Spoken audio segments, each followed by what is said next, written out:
Great cars before Formula One World Championship actually happened, but of course Grand Prix were still an aspect in the 1930s. Bugatti were a part of that as well, weren't they? Well, these cars are maybe described broadly as they monopositives, and think back to the pre-war days, when you go back to the days of the Silver Arrows, the Mercedes and the Euro units, the Bugatti and the Maserati and some Alfa Romeos are not race cars, they're not Grand Prix cars, they're a Formula One cars, they're monopositives. But they are absolutely amazing cars to drive, and I've been a three-selector gearbox. You need to learn how to drive a three-selector gearbox. The engine in the ERA is outstanding, absolutely amazing, but the suspension is somewhat more rudimentary.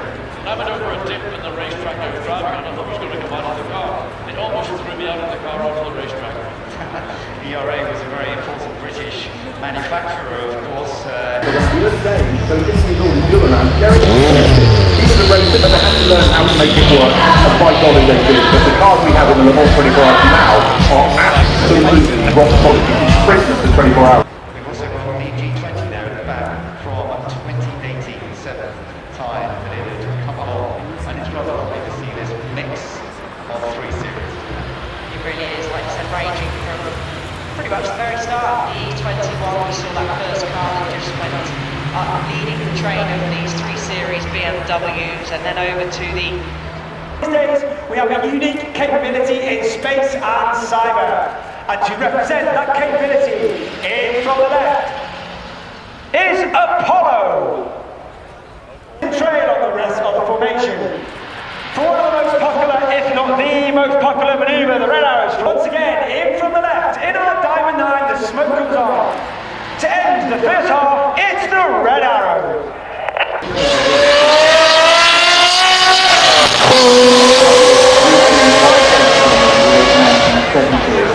And in that marksman race, but the Max Renault 5 Turbo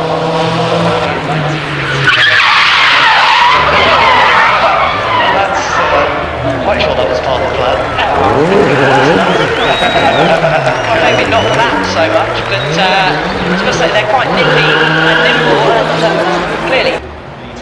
One of the hardest things to actually explain is just how narrow the hill is when you get to the top. You're sitting down there, the straw houses by the side. Going at pace, but nobody better than Dario Franchi D, Indy 500 winner, multiple.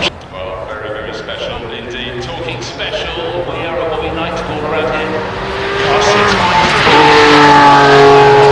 In its camouflage, we can see you. This is the turbocharged by Porsche 911 as the body. Coupe reimagined. There was such a feature that rear wing just over the radiator slats. Rear wheels, that wider body of force axis. Driving and driving, that's why the cabin is large.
cars beating before amongst them, and the little rocket, which was a tandem, basically a road car.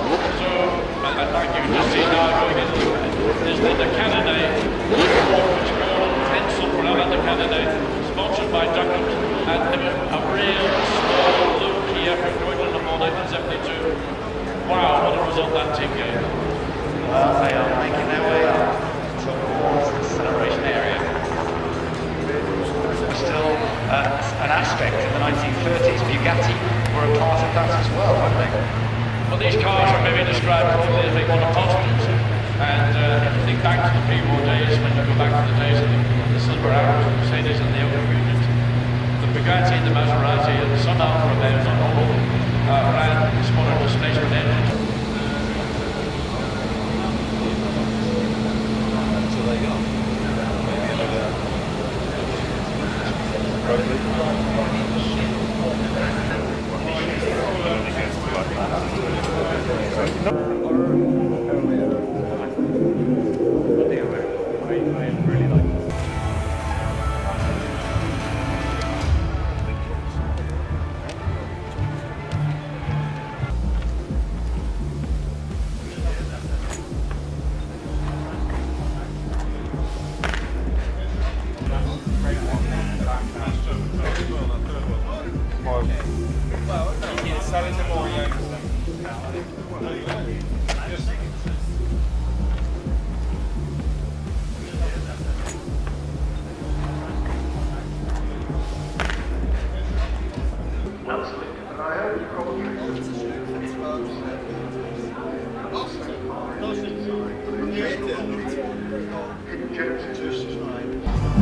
drop them off here.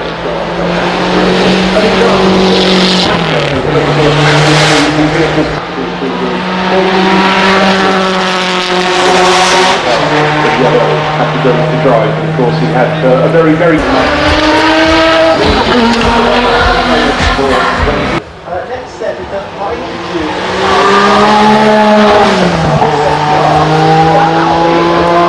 out, all guns blazing at the moment, with so many new cars. 10 years at the festival.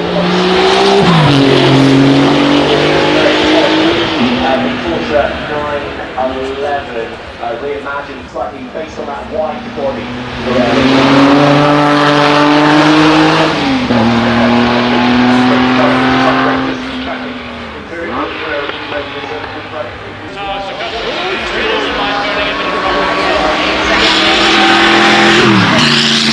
Charge engine. Always an interesting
no different. Of course, Luna's one of the well,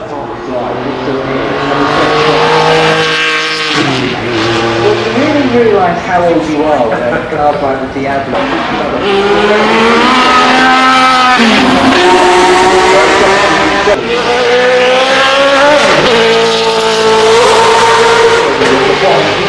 I get it, it was an American.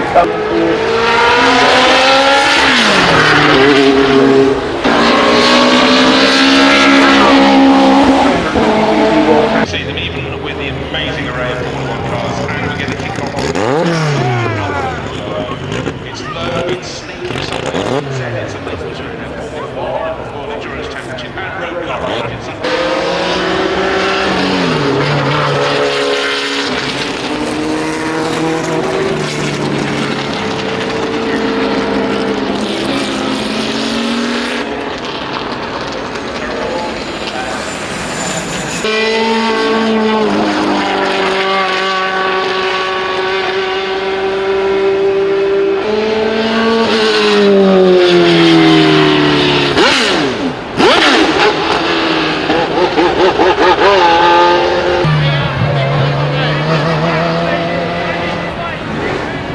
Convertible version of really the entry-level car for Roma, which is harking back to that gorgeous sort of 50s elegant GT car.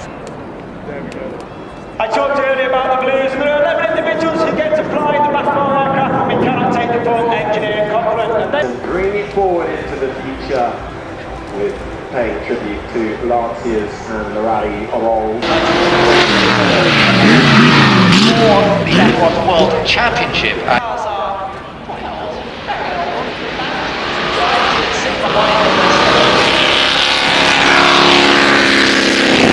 And a prop shot to your neck. Yes, David Hill.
those two front wheels drag you out of the